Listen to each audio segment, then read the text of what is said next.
그때도 보상 원칙은 이전 보상이지 않습니까?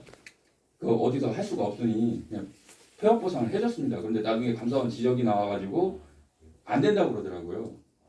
그냥 현실적으로 불가능해요, 이게 폐업 보상은.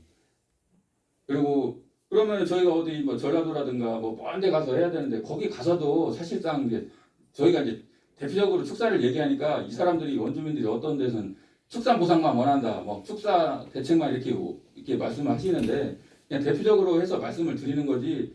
가서 농사 지시는 분들도 마찬가지고 논농사 지시는 분들도 마찬가지입니다. 그리고 저희는 한 개만 하는 게 아니라 규모가 다 적기 때문에 복합을 합니다. 가수도 조금 하고 논도 조금 하고 소도 조금 기르고 이런 식으로 하고 있습니다. 그래서 현실적으로 뭐 논농사 지시는 분들 특히 한 예를 들겠습니다. 지금 세종시가 발전하면서 여기 조치원 그 도통리도 그렇고 여기 월화리의 비행장 확장으로 또 농지 없어지죠. 저쪽 그 지금 산단 개발로 계속 특히 절대 농지 논이 없어지고 있습니다.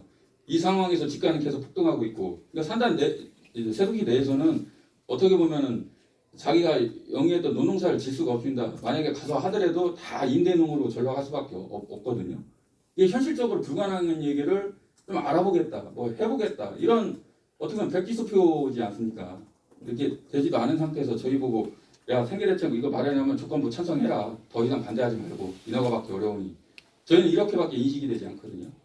그래서 저희는 저희가 무조건 반대하는 게 아니라 이렇게 객관적으로 보더라도 다른 국가산단 후보지하고 너무 비교가 되지 않습니까? 마을이 많이 들어왔고 집가도 높고 그리고 저희 이 세종 저기는 대체지가 분명히 있습니다. 저희가 대안 제시도 했고 그런데 여기 세종 잘 아시겠지만 풍만대지 같은 경우 거긴 공장용지지 않습니까? 부도 났고 근데 말로는 거기 민간 아파트가 들어간다는 소리가 있습니다. 거의 확정된 건지는 모르겠지만 그렇게 공장용지는 리모델링 내진 제대로 활용을 해서 공장용지로 공급을 하면 되는데 그런 공장용지 같은 경우는 아파트로 분양을 전용을 해주고 멀쩡한 농민들이 많이 살고 있는 데는 그냥 그 산단 인허가 절차 간다 특례법을 무기로 그냥 확 밀어붙이려고 하는 거예요. 저희 주민들은 분노를 하지 않을 수 없습니다. 어떤 대안이 제시를 했는데도 핑계만 계속되고요. 질문 좀 해도 될까요? 예, 예. 대전에 비치긴 대표죠. 말씀 그러면 완전 산단 좀 반대를 하신다라는 백지화를 요구하시는데 네. 그럼 주민분들이 한 전체 그러니까 해당되시는 분들이 몇 분 정도이시고 그 중에 얼마나 완전 백지화나 취소에 대해서 동의하고 계신지 그다음에 세종시에서도 그러면 여러 안을 낼 텐데 그럼 어떤 안을 내더라도 계속 반대를 하실 예정이신지 말씀 좀 부탁드릴게요. 저희가 지금 저희 주민들이 한 여기서 실 거주하시는 분들이 한 300여 명 되고요. 그리고 또 들어와서 공장 여기 시골 지역이지만 공장 지역도 꽤 됩니다. 그리고 뭐 얼마가 반대하고 얼마가 그거는 여기서 실제적으로 그 어떤 사업을 하거나 영농일을 하시는 분들은 거의 100% 반대하신다고 보면 되고 어떻게 보면은 내역이 집도 없고 그냥 땅 하나 갖고 계시는 외지 분들은 어떻게 보면 또 찬성할 수도 있죠. 그런데 여기서 실질적으로 살고 계신 분들은 거의 100% 반대한다고 보시면 됩니다. 그리고 뭐 대책이 마련되면은 수용을 할 거냐? 저희는 지금 인허가가 아직 안 났습니다. 지금 아직 절차가 아직 남아 있습니다. 근데 절차가 남아 있는 상황에서 주민들이 지금 절차가 많이 됐고 국가 돈이 많이 투입됐으니 우리가 이 정도는 챙겨줄 테니 찬성해라. 이거는 거의 협박 수준 아닙니까?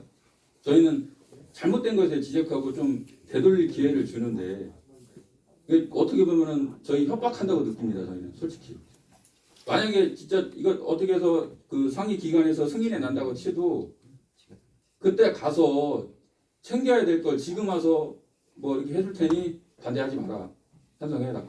이거는 저희는 아니라고 생각합니다. 하나만 더 질문드리겠습니다. 지금 이게 최악의 경우 이제 인허가가 다 나오고 이제 법리적으로 이제 문제가 없다라고 판단이 됐을 때에는 이게 강제 수용이라는 이제 저기 상황이 또 도래될 수가 있지 않습니까? 예, 그렇습니다. 예, 그러면은 이제 결과적으로 공탁을 걸어놓고 이제 강제적으로 이제 집행을 하는 그 경우가 이제 올 수가 있는데 네. 그럴 경우에는 어떻게 대처를 하시겠습니까? 제가 저희 동네에서 제일 적습니다. 저도 뭐 여기 고향에 들어와서 살게 된 계기가 아버님이 갑자기 돌아가시는 바람에 이제 고향에 들어와서 사는데 나이 드신 70대, 80대, 거의 90대 되신 분들도 많고요. 하시는 분이 도련님 나 여기 떠나면 어떻게 살아야 돼? 나 죽을 거야. 나 여기서 그냥 죽을 거야. 이렇게 말씀하십니다. 그럼 결론적으로 저희도 예측할 수가 없습니다. 그런 나이 드신 분들은 극단적으로 하실 수도 있습니다. 진짜로. 그거 간과하시면 안 됩니다. 그리고 세종시 같은 경우도 세종시가 들어올 때 언론 보도를 통해 보면은 한 30여 명이 자살을 했습니다. 왜 자살을 했냐? 보상금 얼마 못 받아가지고 새들도 사는 사람들 생계가 어려워서 자살하신 분들도 있고 보상금을 많이 받았는데 자식들 간의 싸움에 의해 가지고 내 자식들끼리 싸우는 거 보느니 나 약 먹고 죽겠다 그러신 분들도 많고 형제 간의 재산 문제 때문에 싸우기도 하고 이게 보통 문제가 아닙니다. 이게 산단이 들어와서 보상만 해주면 땡이 아니에요. 보상만 해준다고 다가 아니에요. 그러니까 이 행정기관에서 이거를 너무 간과를 한 겁니다. 이 주민들이 많이 살고 있는 농촌 지역에 산단을 밀어붙이려고 한 거예요. 저희는 거기에 계속 분노하고 있는 거고요. 이상입니다. 굉장히 큰 손실을 보는 것이라고 생각이 됩니다. 그래서 이화여대 최수훈 교수 같은 경우에는 인류 멸종이 80년밖에 안 남았다고 그러는데 이런 와중에 또 거기다가 이렇게 콘크리트를 들어붓고 또 개발을 한다는 것은 자살 행위나 마찬가지인 것이죠. 그래서 세종시에서는 전향적으로 여기를 보존하고 보호하고 생태적으로 가치롭게 활용할 것을 모색해 보는 것이 농민들도 살리고 세종시도 살리는 길이라고 저는 생각하고 있습니다. 이상입니다.